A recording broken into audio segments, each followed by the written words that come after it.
வணக்கம். செல்வகுமாரின் 2 நிமிட வானிலை ஆய்வறிக்கை 2025 மே 23 வெள்ளிக்கிழமை அதிகாலை நிலவர ஆய்வறிக்கை. அதிகாரப்பூர்வ வானிலை அறிக்கைக்கு இந்திய வானிலை ஆராய்ச்சித்துறை அறிக்கையை பார்க்கவும். அரபிக்கடலில் நிலை கொண்டிருக்கக்கூடிய காற்றழுத்த தாழ்வு பகுதி மகாராஷ்டிரா கடலோரத்திற்கும் கோவா கடலோரத்திற்கும் மிக கன மழைப்பொழிவை கொடுத்து வருகிறது.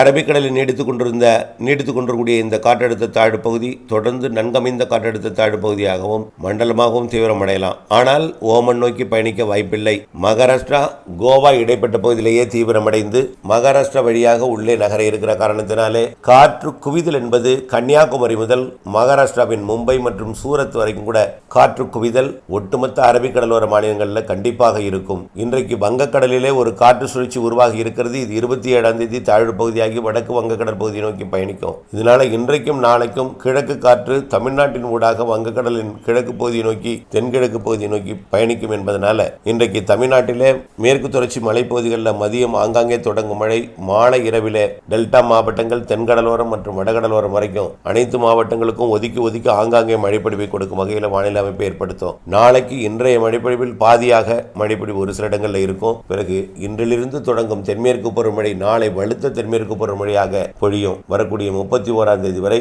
அனைத்து அரபிக்கடலோர பகுதிகளிலையும் தென்மேற்கு பருவமழை வலுப்பெற்று அணைகள் நீர்பிடிப்பு பகுதிகளில் கனமழைப்பொழிவை கொடுத்து மிக கனமழைப்பொழிவு பாதிக்கும் மழைப்பொழிவெல்லாம் அரபிக்கடலோர மாநிலங்களில் கொடுத்து மேற்கு தொடர்ச்சி மலையோட கணவாய் பகுதிகளிலையும் சாரல் மழைப்பொழிவை கொடுக்கும். விரிவான அறிக்கையை பார்த்து பயன்பெறுக.